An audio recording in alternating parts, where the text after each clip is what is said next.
a million times hotter than TNT. Hello, welcome back to another episode of Fallout Wednesdays.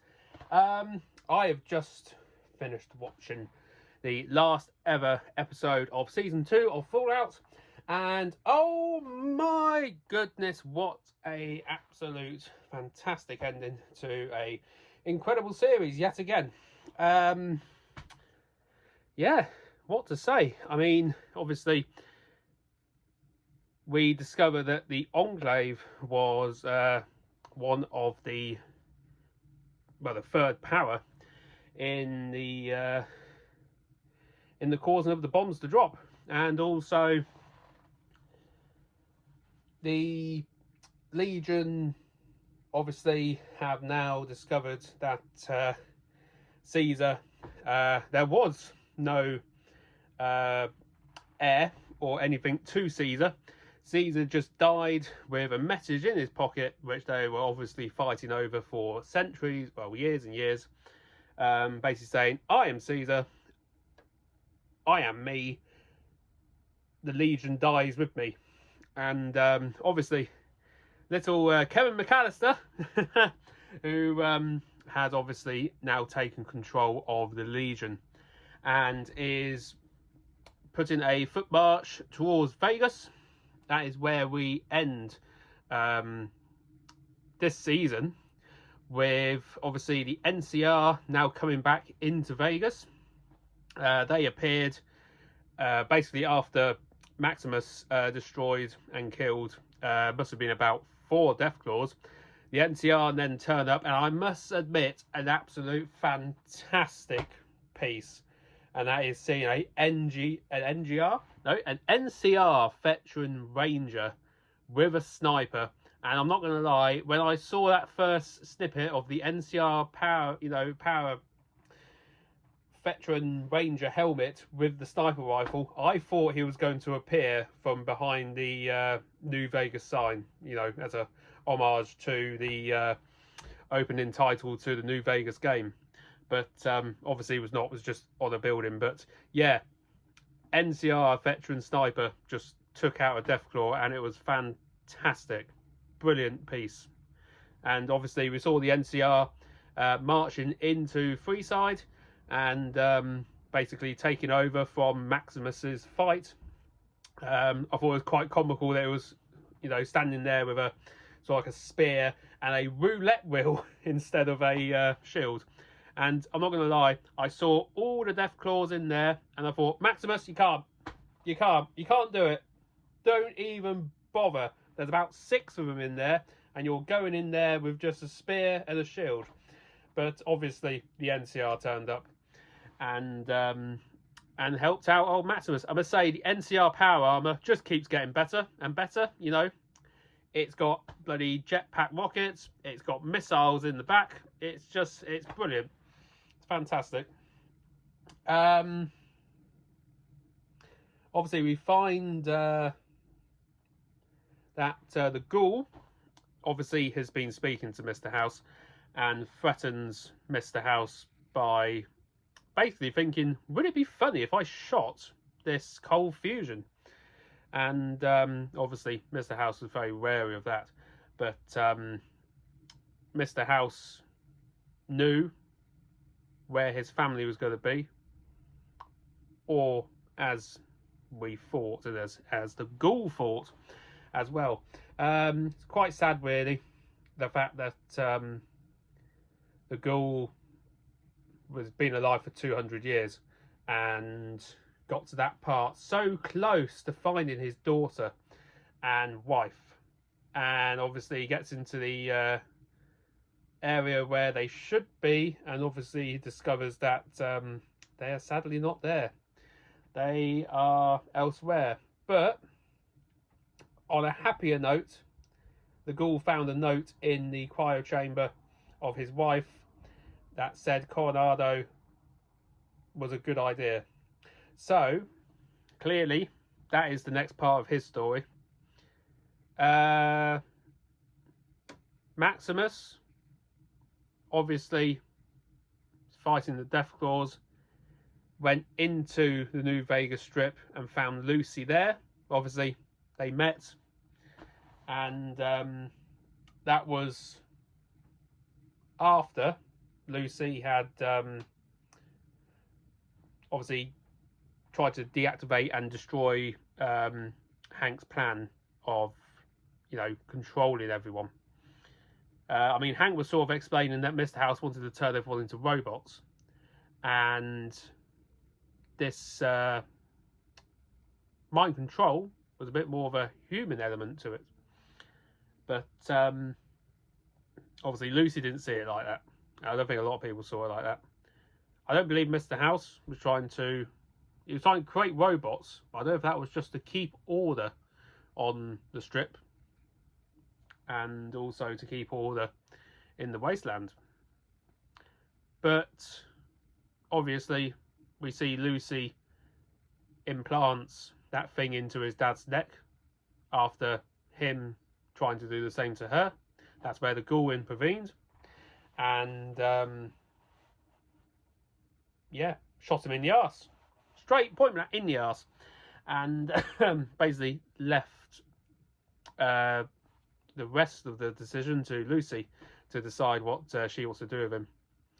But yeah, there's a very interesting point that Hank mentioned, and that is, for all this time they have been putting these little things into people, and it was at that point that he pressed the button, and obviously he changed. His personality changed. He had no idea who Lucy was, and obviously he became nice. And it's very interesting to think, sort of like, when Hank pressed that button, who else changed? Who else turned nice? And I think the next season, which is season 3, there's going to be a lot of questions. I mean, I already have a lot of questions. And also one major fantastic thing, which we'll get to at the end.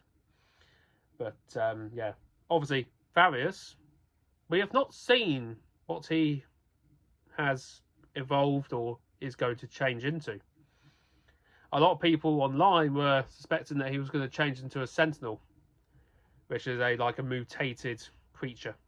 Looks a bit like he's got like an octopus sort of mouth sort of thing. But obviously he did not. He is not changed at the minute. He was helping Maximus kill those Deathclaws by shooting a sniper rifle with his feet. So, when in Rome. But, fantastic end to the series. And obviously a lot of questions still, obviously, to come. We do discover that, obviously, the Enclave is the last might, the last big power. And also, we know from season 1 that obviously that Enclave scientists escaped and took the cold fusion with him. Which obviously this cold fusion has been to a lot of places. It's been to the Brotherhood, it's been to Maximus, it's now with Mr. House. And who knows what's going to happen next. We do end the episode with Maximus and Lucy looking out from the Lucky 38, seeing the Legion marching down into Vegas. So clearly season 3 is going to be the big war of New Vegas against the NCR and the Legion. Obviously, me personally hope the NCR win, because the Legion are horrible characters. And obviously we also see on the big screen Mr. House reappearing for a very brief time. So clearly he's going to come back into it at some point as well. Going back to the Enclave, we do discover in this episode that Hank and Steph are married. They are actually husband and wife. So I don't know what that makes Lucy. I have no idea. Because obviously we understand that Lucy's mother was, left for dead, basically, and we saw that she was turned into a ghoul. And hopefully, I'm guessing we'll find out a bit more about that. But Steph is obviously being discovered by her Vault Dwellers. She has, you know, the Vault Dwellers have unraveled the fact that she is 200 years old and she is a Canadian. So the special keepsake box which Hank had was a Pip-Boy connected to the Enclave, and Steph has started phase 2. Don't know. I have no idea what phase 2 is. I do not have a clue. I don't know if it's... I have no idea. Phase 2. Whatever phase 2 is, it's a big step. Because maybe phase 1 for the Enclave was obviously dropping the bombs and surviving all these years. So clearly there were spies inside Vault-Tec, one of them being Hank, and I'm guessing Steph obviously got into the Enclave via Hank. And obviously the president, who Cooper Howard gave the Cold Fusion 2, is obviously the member of the Enclave. So the Enclave is basically the US government, or what is remains of the US government. So yeah, but there's now a lot of questions which I have for season 3, and that is obviously we've seen the Legion walking into Vegas. There's clearly going to be some big war. What is going to happen to the Strip? What is going to happen to Lucy and Maximus? And also my most interesting bit that I still find very mind-boggling is what's going to happen to the Ghoul? Where's his wife and kid? Because obviously now we've discovered that they're not in that managerial vault. So clearly they either didn't make it or went elsewhere. Now the postcard that was left saying Coronado was a good idea, that tends to sort of make you think that his wife and daughter are in Coronado. But the biggest thing that still gets me that I don't understand, and that is in season 1 of Fallout, first ever episode, we see Cooper Howard at a birthday party with a horse and everything, you know, doing celebrations and stuff, with his daughter there helping him. And when the bombs drop, himself and his daughter go running,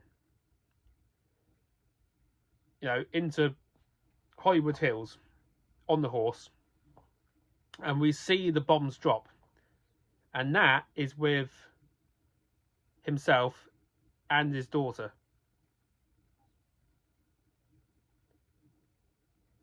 So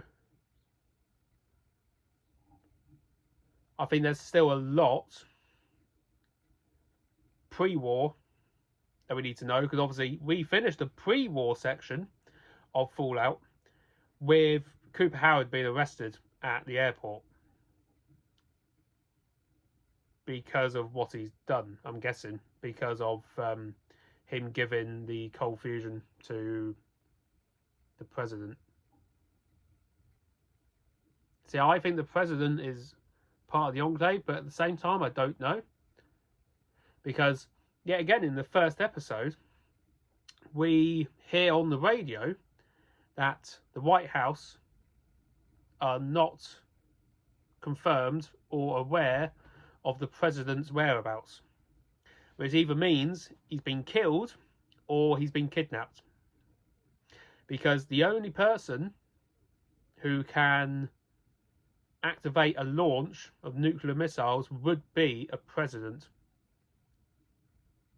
And being in the future sort of world that Fallout is, you may need some sort of like DNA, fingerprint, eye recognition software of some description. So there is that to think about. But yeah, big question for me is what happened when the bombs dropped? When those bombs dropped,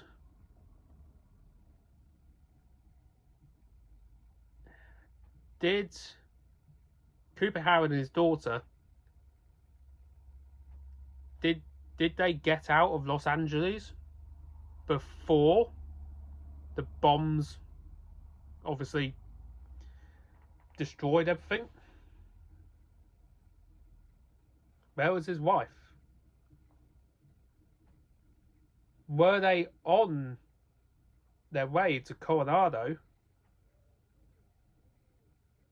while the bombs dropped and something happened and they got separated? Who knows? It's a very interesting point. But what is even more spectacular, and that is